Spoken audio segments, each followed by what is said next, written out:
Our jurisdiction is in Payne County, Lincoln County, and Pottawatomie County.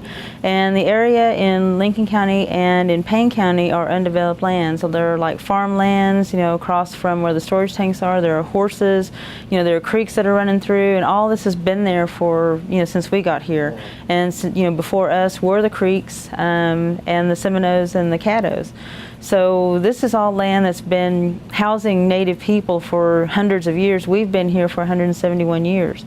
So all this time, it's really been pretty much undisturbed. I mean, there's been a highway now put through and things like that, but the area that the pipeline is going through is within our jurisdiction. It's not actually going into any of our allotted lands, but all of it was once our land at one point, which was divided into allotments.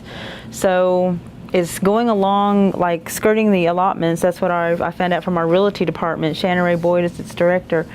But what we're worried about is when it leaks. Even though it's not going into our allotments right now, when it leaks, that will. We still own the mineral rights to that land. And like I said, there are creeks there. There's agricultural things there. People are still farming and things like that. So when something leaks and gets into the ground, what's it going to do to the waterways that are fueling all that? What's it going to do to the environment? We worry about the water, because here on this land, Tenneco was here before and ruined our water supply. And, they had to buy land so that we could pump that water in here. So this land here, this water here is already ruined. We can't use it. So what happens when that happens in Cushing? We have actually talked to a representative from the pipeline who assures us that the pipeline will not leak.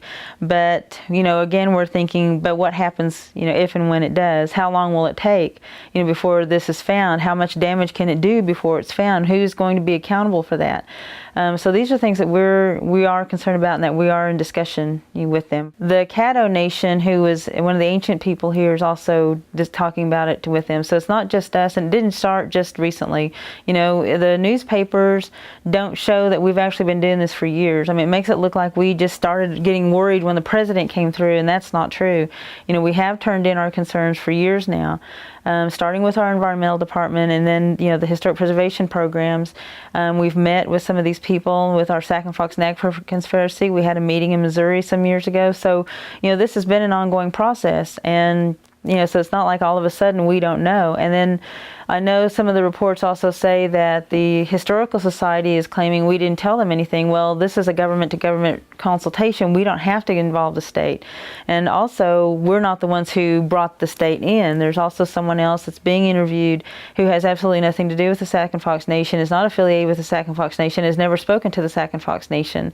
So that's another thing that kind of muddies the water. We have a legitimate concern, and we didn't just now start telling people about it.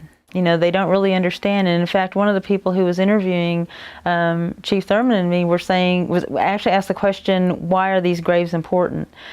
Because one of the issues we have is we don't know where everybody's buried. And again, it's not like we just buried them all here and there and we don't know.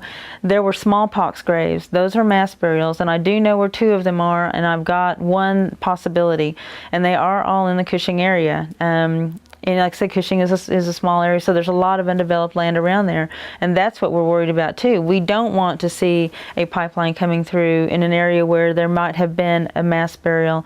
And, when they say, well, if you tell us about it, we'll try to avoid this site. Well, when we don't know where they are, we can't tell you where they are to avoid that area. So we're concerned about that. And another question had been, can we just move them? Well, how much are we going to have to move? We've already moved how many times just to even make it here into Oklahoma?